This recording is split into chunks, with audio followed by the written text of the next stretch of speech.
Hello, Social Studies 7. How are you? Happy Wednesday. Can you believe that it is already Wednesday? This short week is flying by. So even though you'll see this on Wednesday, I am making it Tuesday afternoon. I am outside in the shade because it is warm outside.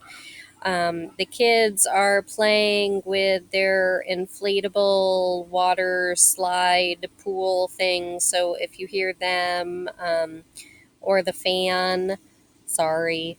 Anyway, so we are continuing to work on the North today and how the North was industrialized, which means they had factories, they made things. That was the biggest difference between the North and the South.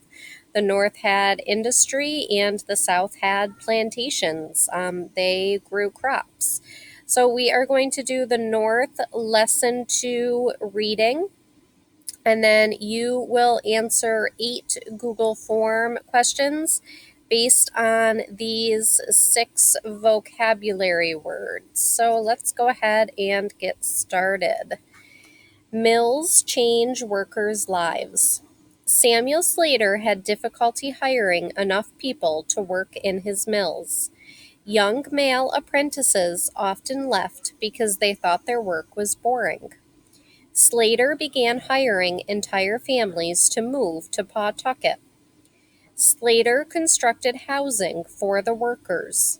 He paid workers in credit at the company store rather than paying them cash. This way, Slater could reinvest money in his business. Children usually earned in 1 week what an adult was paid for 1 day's work. Slater's method was known as the Rhode Island system. Many northeastern mill owners imitated Slater's system, the Lowell system. Francis Cabot Lowell developed a different approach called the Lowell system. It transformed the Northeast textile industry. With the aid of a company, Lowell built mills in Waltham and Lowell, both in Massachusetts. The factories were clean, and the workers' boarding houses were neat. Many young women, called Lowell girls, journeyed from across New England to earn money instead of working on the family farm. The Lowell girls were encouraged to take classes and join clubs. However, the 12 to 14-hour days and cotton dust caused health problems for them. So there were 2 different systems, and these systems come up in a few different questions on the Google form. So the biggest difference between them was the Lowell system was for young, typically single women, and they moved to Massachusetts. They lived in boarding houses and they worked in the Lowell factories. The other type, which was called the Rhode Island system, those were typically for men with families. Okay, so those are the biggest difference. Rhode Island system, men with families worked with them, and in the Lowell system, that was just young single women typically. Workers organize. Factory workers' wages went down as people competed for jobs. Many immigrants entered the workplace, causing even more competition.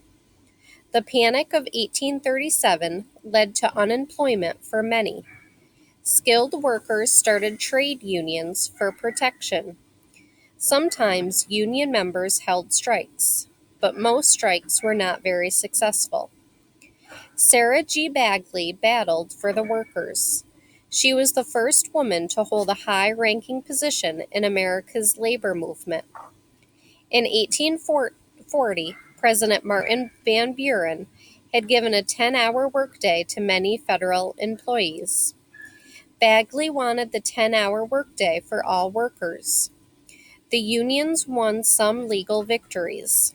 Some states passed 10-hour workday laws. but companies often found ways to get around them. Other states did not pass the 10-hour workday laws. Union supporters kept fighting for improved working conditions during the 1800s. Okay, so that is the reading today. Again, there are 8 Google Form questions based on these 6 vocabulary words in the gray box. If you have any questions at all, please feel free to reach out to me. Otherwise, I will see you on Thursday with a review. Bye.